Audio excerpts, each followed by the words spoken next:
Well, hello there. Welcome to the Thor Alliance. I'm Jacob. And I'm Luke, and we're the YouTube channel that offers non-biased opinions from two different perspectives. That is someone on the autism spectrum and someone that is not.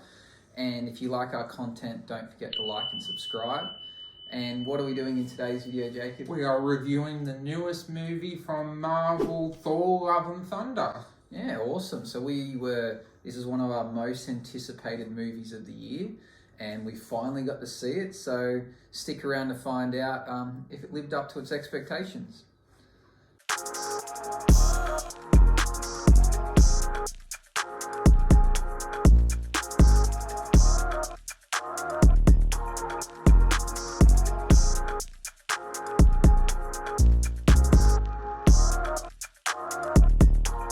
So to summarize Thor, Love and Thunder, we're going to do it together. So I'm going to start off first. So basically, it follows on, the proceedings of what's been going on in the MCU. Thor has gone off to kind of discover himself and spend some time with the Guardians of the Galaxy and help them, do their thing, fight little battles in the galaxy. And Thor, in his comedic way, chooses to only step in when he needs to. He's not a great team player, but he always saves the day and finds a way to just make it seem like it was a team effort, even though he knew he did everything. But he's modest and not modest at the same time. Through that, we find out that there's been a distress signal put out in the galaxy, and someone has revealed that there is some kind of god slayer. So we realize that there's multiple gods in this universe, and there's someone going around killing the gods.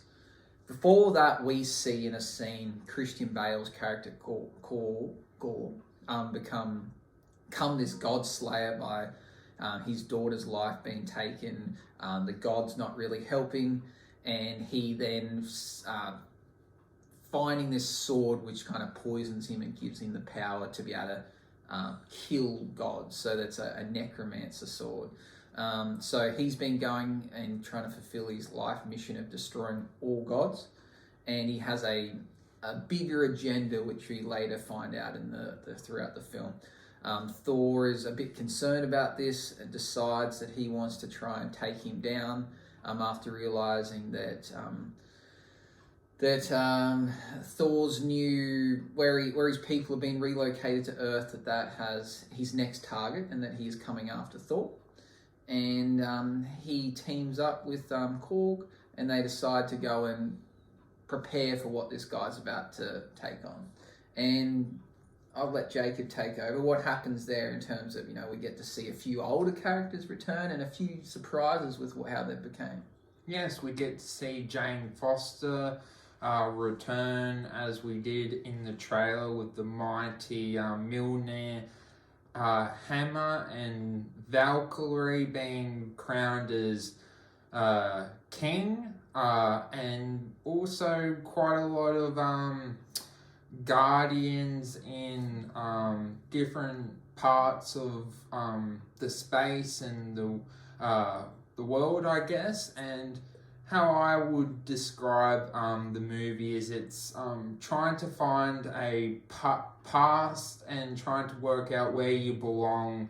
That is really what Thor is trying to work out, trying to find his loved one, and he's been quite closed off. He doesn't want to share himself, and yeah, that's really what he's trying to work out. As what Chris Pratt said in the movie is, stuff happens, and you gotta let those stuff happen. Yes, exactly. So it is very much that Thor went on his journey to find himself with the Guardians, and he's still mourning the separation of him and Jane. And as we've seen in the trailer, he was very excited when he finally got to be reunited with him. Beyond that, don't really want to give any spoilers away for this movie, as it's quite a unique storyline, and it's something like you may not have predicted what was going to happen, so we won't give away any more of it. But I think we've summarized basically what you'd see in the trailer with a little bit more depth. Moving to a score, do you want to go first and tell us what you gave and why? Okay, I gave it a well-deserved 82% out of 100. Of course, Chris Hemsworth brings his A game as Thor. He definitely loves playing the character. Jane Foster's Natalie Portman did an excellent job. The acting is well done. The comedy is good as well, but I think it's a little bit over done. Visually, this movie is well appealing.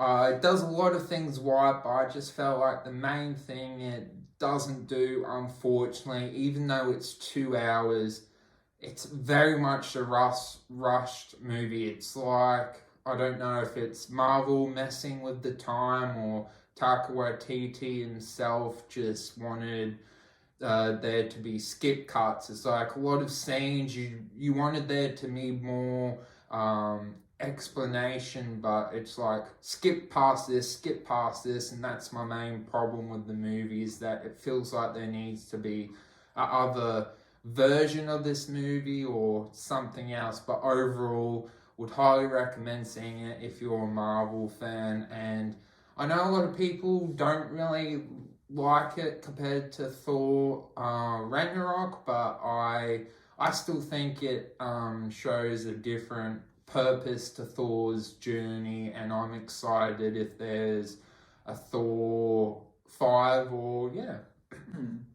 So I gave it slightly higher, which surprised me because I actually thought I was going to have a lower score than Jacob did. So I gave it 86%.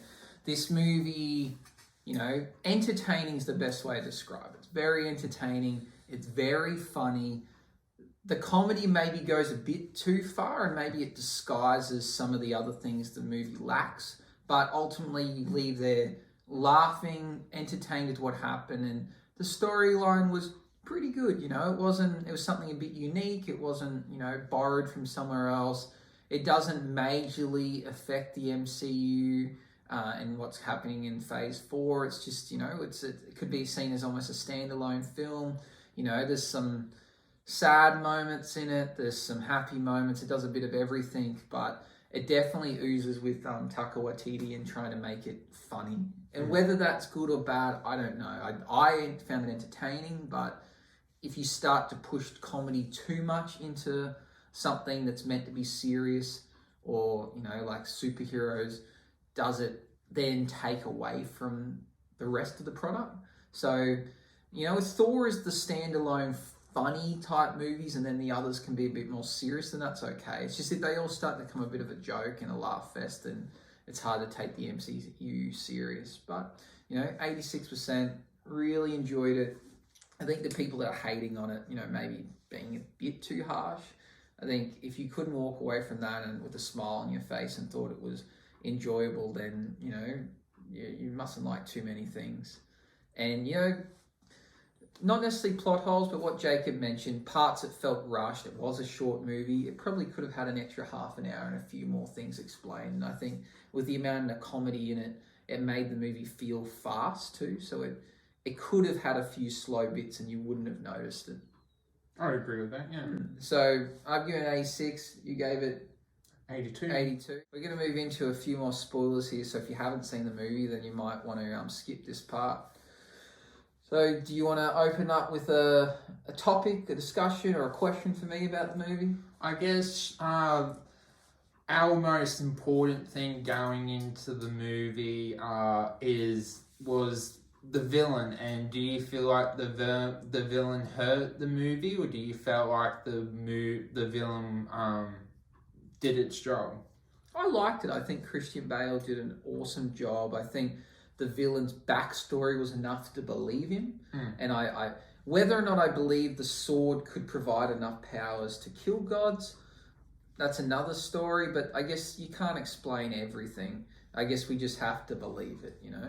But yeah, I believe, you know, the pain within him, you know, what he wanted to achieve, and then ultimately how it ended really showed that he was human inside, and it wasn't all about he wasn't a human, but you know what I mean. He had a heart, and he just didn't want to be... Well, he felt betrayed. Yeah, he didn't want to... It wasn't about killing gods. It was actually trying to fill the gap of what happened to his daughter and realizing that, you know, it wasn't necessarily the god's fault. And even if he was to kill all gods, it's not what he really wanted. Ultimately, bringing back his daughter is what needed to happen. So I think the villain was good. You know, I think it didn't have to be too major or anything to impact the MCU too much. So I think they did a good job of giving the villain some threat, but not too much threat. So what are your thoughts on the villain and Christian Bale's performance? I really thought he stand out, and he wasn't a major villain compared to Thanos or Killmonger or Loki, but I really enjoyed the villain. Yeah, I think they did a great job, especially the casting. Christian Bale is a very, very good actor. Next question, next topic. Do you feel like that seeing Jane Foster getting Mjölnir should have had more weight to it? Because I don't know, it felt like we saw her do it and then she just happened to get it quite easily. Yeah, I think the fact it went from her visiting, what's the name of the Asgard, visiting New Asgard, and her looking like she's basically going to steal the hammer real suspiciously with her hoodie on, to just suddenly having powers and being muscular was a bit of a jump forward. I would have liked to have known a bit more about it. Also, the lack of seriousness she took in terms of her cancer. Yeah, it was strange. Yeah, there's lots of things there. I think, I think it felt rushed. So, was it assumed that we knew beforehand that the hammer had been asked to protect her, or it wasn't until they showed the flashback? Until they showed the flashback. Yeah, because if we knew that in advance, then I guess you could have rushed it. But to skip that and then show a flashback felt, like a backwards way of doing things. Did you feel that it didn't quite add up with the timelines? They showed how much time Thor and Jane had spent together. I was under the assumption that they spent very little time together because he was off saving the universe and doing different things. But they made out like they had this great love story and they lived together and they were very domestic. Yeah, I don't know. Yeah, I just didn't know if that really fits in with the timeline. Did they have enough time to actually develop this love story, or did they kind of, the first Thor movie they kind of fell in love, the second Thor movie you kind of had to save her, and then beyond that she's gone. And where did this all fit in? So yeah, it felt a bit rushed for sure. And unfortunately, we didn't really get much of the Guardians of the Galaxy, where I was expecting them to do a unit more than they did. And it was strange to me that when Thor was going to do the mission by himself, it's like he forgot that the Guardians were even around. I would have liked to have seen them be there at the end and maybe save the day. But I guess are we now to assume that they've gone off to do something else, and then that's going to be their next movie. So I guess it's just a way of planting the seed and bringing those. I think the more the MCU crossover, people like it. I think people like a crossover, so it was purely there for the sake of putting it there. We talked about the comedy a bit. What do you think? Do you think the comedy went too far? I was fine with it. I liked how in the beginning he was trying to be all serious, and then he didn't mean to break the building, but it was the first thing with Thor Ragnarok. A lot of people didn't like how the character was changed, and I think sometimes you need to get used to different directions and different visions that directors have for the character. Yeah, because I feel like in the first Thor he was very posh and thought he was better than everyone else. And then after that he started to move to being, funny and a bit of a larrikin. And then now it's kind of, he's a mix. He's thinks he's better than everyone else, but he's also trying to be a larrikin. I feel like they kind of copied what they did, how he was portrayed in What If. How he was made to be a bit of a party and a bit silly. And I think they've kind of copied that into this version of Thor now. Yeah, I'd agree with that. Not that it's a bad thing. It's just maybe it was death by comedy. Maybe if you just toned it back a tiny bit, cut out some of the the obvious jokes that you could see coming and brought it back. And I guess Korg was probably the character that really pushed some of those jokes through as well. But, he does make for a good character, and Taika Waititi's voice is very funny.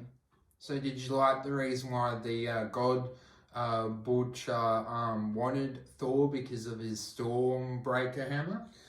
Well, that gives us reason as to why he was the next target. I guess it doesn't explain why he went through the other gods first. But yeah, the fact that Stormbreaker was so important, is that because it has access to the Bifrost? Yeah, because I wonder why other weapons or things that gods had didn't have any power or any help in that. So yeah, I guess each step they put together of why the villain went for Thor, why the villain was a villain, and then eventually why the villain did what he did in the end was pretty clever. I think it's good writing. I think people need to see that instead of trying to assume negative of it.